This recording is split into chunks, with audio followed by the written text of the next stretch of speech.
Assalamualaikum warahmatullahi wabarakatuh. Alhamdulillah, anak-anakku sekalian, alhamdulillah hari ini kita lanjutkan pembelajaran kita. Tema 1, indahnya kebersamaan. Subtema 3, bersyukur atas keberagaman. Pembelajaran 2. Fokus pembelajaran kita yaitu SBDP dan PPKN. Ya, adapun tujuan pembelajaran kita sebagai berikut.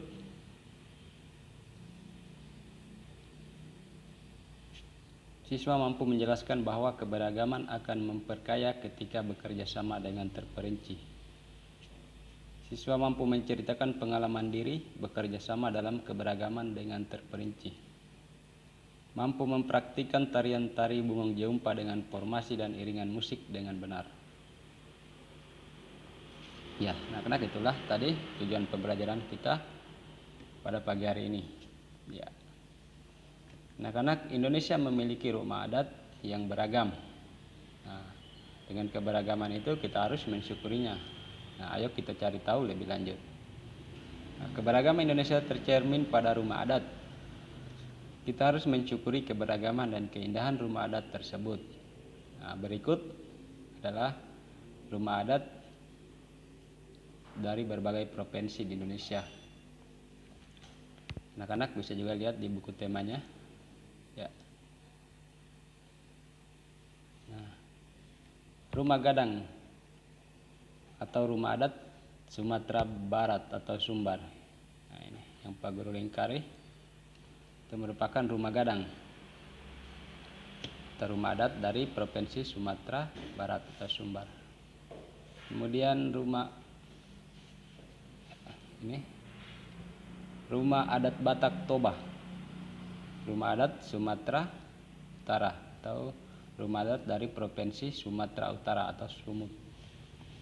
Kemudian rumah Baileo atau rumah adat dari provinsi Maluku.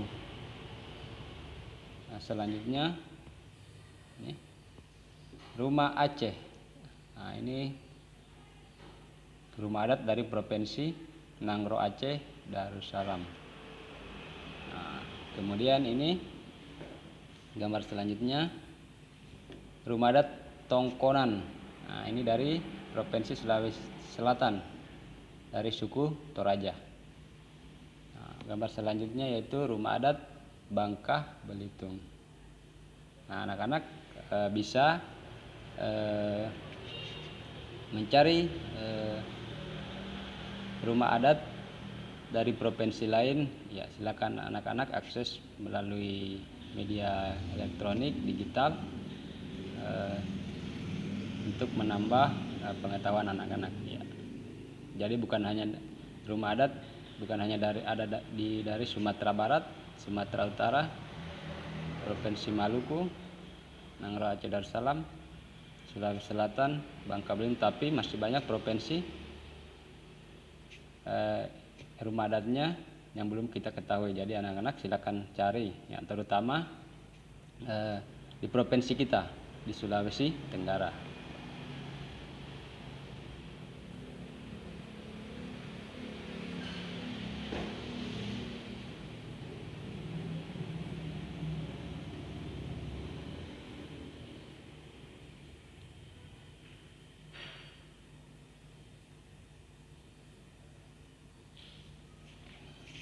Oke, anak-anak, kita lanjutkan.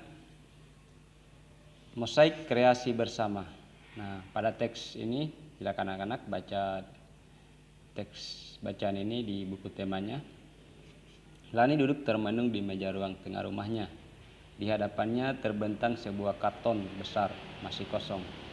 Pak Burhan memberi tugas kepada anak-anak untuk membuat mozaik kreasi sendiri. Tugas tersebut harus dilakukan secara berpasangan. Lani berpasangan dengan Edo. Sejak kemarin Lani sudah mencari ide untuk tugas tersebut, tetapi ia belum menemukan yang sesuai. Tunggu Edo saja, pikir Lani. Tugas bersama akan lebih baik hasilnya jika dikerjakan bersama. Beberapa saat kemudian Edo datang. Benar saja dugaan Lani, Edo sudah mempunyai ide untuk mosaik mereka. Usul Edo adalah membuat mosaik rumah adat. Edo berasal dari Maluku. ia sudah punya contoh gambar rumah adat Maluku, Baileo namanya. Menarik, Lani pun memberi usul untuk membuat juga mosaik rumah adat dari daerah lain. Rumah gadang dari Padang, rumah kebaya dari Betawi, rumah Aceh, rumah joglo dari Jawa, atau rumah limas dari Sumatera Selatan. Rumah adat daerah-daerah di Indonesia memang beragam dan unik. Mosaik rumah adat akan menjadi kreasi yang menarik. Selain itu, ketika nanti teman-teman mencoba merangkai mosaik, mereka akan belajar juga tentang keragaman rumah adat Indonesia. Pak Burhan memang sengaja memberikan tugas membuat mosaik secara berpasangan, bukan hanya untuk mengasah kreativitas, tapi juga memunculkan diskusi, mengasah kerjasama, serta memecahkan masalah bersama-sama. Sama seperti mosaik, ketika keping-kepingnya digabungkan menjelma menjadi gambar yang indah. Nah, anak-anak setelah membaca teks mosaik kreasi bersama di atas, silakan anak-anak menjawab pertanyaan berikut. 1. Apa ide yang dimiliki Lani? 2. Apa ide yang dimiliki oleh Edo? 3. Bagaimana mereka menyikapi ide-ide berbeda? 4. Apakah ide mereka yang berbeda memberikan manfaat? Jelaskan. 5. Kerjasama apa yang terlihat pada cerita di atas? 6. Apa manfaat kerjasama dalam keberagaman? 7. Hal baik apa yang bisa didapatkan ketika mereka bekerja sama dalam keberagaman? Nilai-nilai apa yang dapat kita contoh dari cerita Lani di atas? Nah, anak-anak, ini merupakan tugas pembelajaran 2 subtema 3. Nah, anak-anak jangan lupa tugas PB berapa, kemudian namanya juga ditulis ya. Nah, anak-anak silakan minta bantuan kedua orang tua atau saudara, atau bila masih ada yang belum dipahami atau kurang dipahami, silakan ditanyakan baik lewat WA atau telepon langsung ke Pak Guru ya.